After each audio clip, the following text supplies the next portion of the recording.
Guys, I want you to stop with the fat cat videos. The fat cats who can't fit through the door, the fat cats who can't get off the couch, the fat cats who can't even eat another bite. It's like, it's kind of funny, you know, but then if you consider their digestion, their lymphatics, preventing cancer, heart disease, diabetes, you're setting these cats up for failure here. And we want to have animals live a long time, right? We don't care. We don't want a fat cat just to entertain people on YouTube.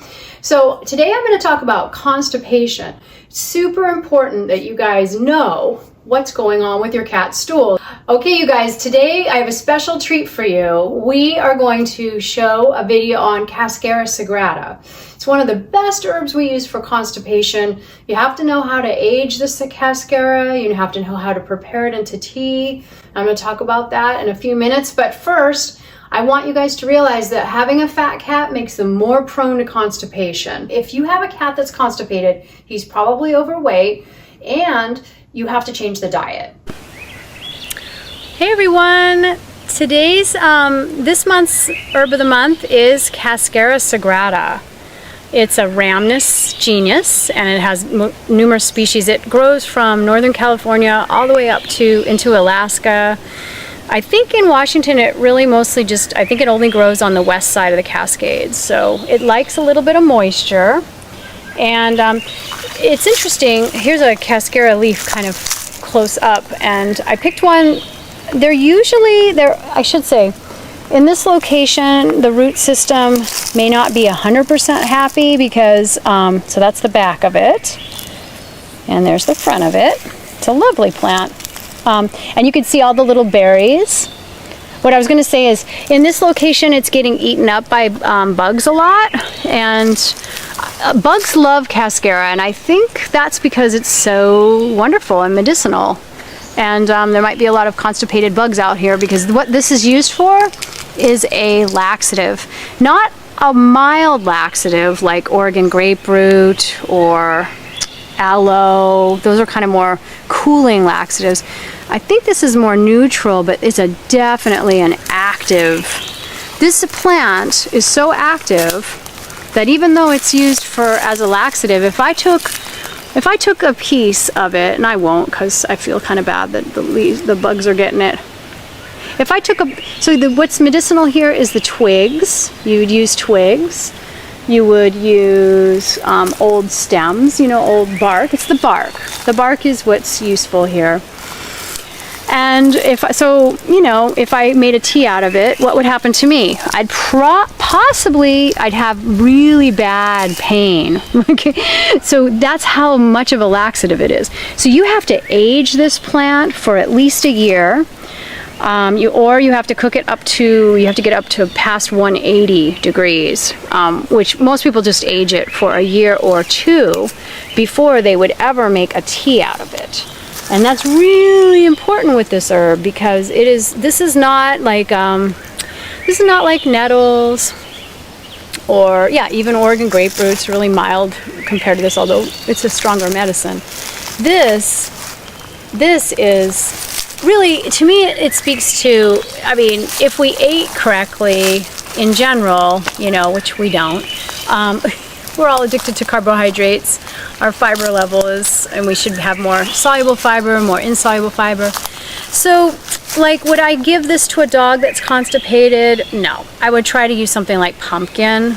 My next line of defense, diet changes, of course. I might use flax meal, softened or moistened flax meal. I might try to change the fiber level a little bit. I might work with the diet a little bit. If there's constipation in a dog. Cats are much more inclined to get constipated. I think that's because, honestly, they're so addicted to our commercial pet food. They're addicted to kibble and carbohydrates. They are a little bit more like us in their addictions and their food addictions. You can just talk to anyone who's tried to switch over to a raw diet with their cat, and it's always really difficult to do. Anyway, I always say that's because they're addicted to crack cocaine. They're addicted to their kibble. They'll try to break into the cabinet with their kibble. So why I'm talking about the diet a lot with this herb is because I have used Cascara quite a lot with the Megacolon cats. and Megacolon dogs. So these are the animals that, oh, it's so bad. Their colon, they're so constipated and for so long that their colon has lost some of the nerve tone, some of the mucous membrane tone, that, and the nerves just simply sometimes just shut off. They just don't know that there's so much that, so they've lost their whole, you know, peristaltic poop response, I guess you want to call it. I will use this in conjunction. There's only one herb that's stronger, and that's senna.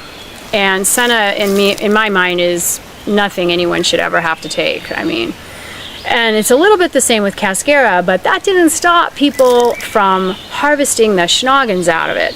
This herb, you can see these are trees, and they would just, I mean, especially when there was a huge Cascara fix, I don't know, people hadn't discovered prunes or something yet, but they would just take all of this, and you can see there's 4 or 5 little, or quite large Cascara trees in here, and the birds love the berries once they ripen. But the wildcrafters would have sold all of these Cascaras and made a lot of money with it. Thank goodness it's a little bit fallen out of favor. So anyway, I love sometimes just walking through where the plants are, and especially an herb like this. And I've planted I think 4 Cascaras on our property, trying to I planted those when I planted the yew trees, trying to just get more medicinal herbs growing, because it is kind, I wouldn't say endangered, but I would say along those lines. It reminds me of the Devil's Club that's right behind it, which, so it does like the moist ravines like the Devil's Club does. But both of those herbs I wouldn't really just go gather. I would have to have a specific, there would have to be a reason for it. But if I had a Megacolon cat, you know, and he was unresponsive to cisapride or other medications, like stool softeners, and I would definitely give the, I would use it again, it would have to be aged. Animals are even more sensitive than people are to these herbs, so yeah. So we can walk down here and look at these other Cascaras. It's just it's a lovely tree. I'll show you some other trees that look a little bit like it, so you don't mistake them. But you can see the bugs these were really constipated bugs. They went for him. But again, it might be because of where it's at. It's not getting the best, it's underneath kind of this logging road, so I'm not sure if it's getting the best nutrients here. But it seems to like it enough to have a whole bunch of little friends with it. So, and you don't normally see a whole row of Cascaras just because it was over harvested at one time. So let's turn around and see a herb that looks kind of like it. We'll try to compare leaves. Oops, let me grab a new leaf. Sorry, guy. Can I grab one that's not too... So again, if I were to harvest this, I'd harvest the bark from just a twig. I would not start carving up this tree. That would be a really terrible idea from a karmic point of view and all points of view. I feel like if something's harvested in the wrong way, like, you know, if you're going to clear cut this and make medicine out of it, it's not going to be good medicine. That medicine's not going to do anyone. I mean, it's not going to heal anyone when the herb itself is injured. So let's look at this one. This is a alder, and boy, can I reach it, Jeff? Eek. Oh man. Okay, you can see the branch here. It doesn't, see how there's like little on the edges of the alder. It's ridged, so it doesn't look anything like my Cascara. So, but some people confuse them. My Cascara has an oblong like leaf. See how it's like very oblong, whereas the alder is kind of a little bit more tear-shaped. And then I'll show you one more herb that just looks so much like it, that people get them confused. Here, you know what? Why don't I just bushwhack down? Oh, I'll be too short, that's why. Okay, so that's kind of a bug-eaten alder, just to compare it to. Alder also is a medicine that I have in my cupboard in a tincture form that sometimes I'll use for skin itching. It's good for itchy skin. I don't know if it's that good for dogs though, but it's in like all the Native American texts, so, or you know, Native American uses, I shouldn't say texts. So there's an alder right above you there. But let's go look at a dogwood that also looks kind of similar. And people might confuse it for Cascara. Now dogwood, both the alder and the dogwood have medicinal uses. They're just different.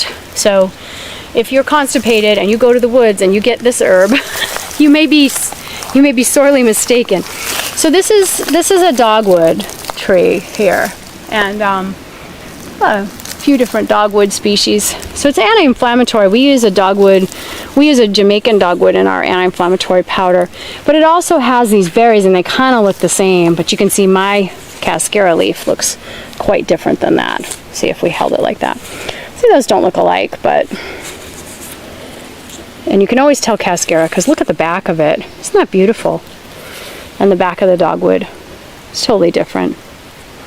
And alder's different yet, so yeah. So anyway, don't want you to confuse the Cascara for anything else. Isn't that just the most amazing herb? And if you've got a little kitty with Megacolon, that might just be the herb for you. And you can get it in capsule form and tincture form. You don't have to come out and try and find a Cascara tree because it's not that easy to find. Anyway, let's see. Anything else to say about it? I'd say that if the cat gets diagnosed with early Megacolon, the biggest thing is acupuncture, diet. You know, I use electroacupuncture. I think of Cascara like the acupuncture point stomach 36, which increases peristalsis, and Cascara does that too. I'm pretty sure it does it through its anthraquinones, so these chemicals that just have that neurologic action. It's really kind of cool. Anyway, well, I guess that's all I want to say about Cascara. Thanks so much for joining us this month. Good. Okay, guys, so the dose of Cascara, if we were to get a 350 milligram Cascara capsule for a human, and we were to carve it up, 1/4 of a capsule for a kitty twice a day. And there's other treatments, natural treatments for constipation, like magnesium, like vitamin C. But number one rule, you have to change the diet, but use Cascara to help with the emergency type situation, because these cats can get something called Megacolon. It means that the nerves are no longer communicating with the brain, and the cats just don't even know they need to poop, and their colon just fills up, and it becomes a surgical condition where their colon has to be removed. So that's why I don't think these fat cat videos are very funny.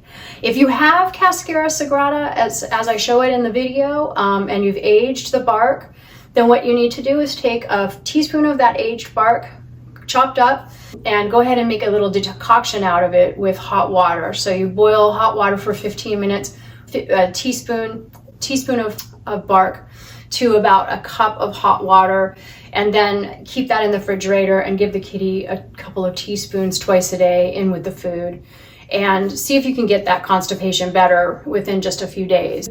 The cats really need to poop once a day. That's really important. You guys, thanks so much. Follow, share, like, subscribe. Bye.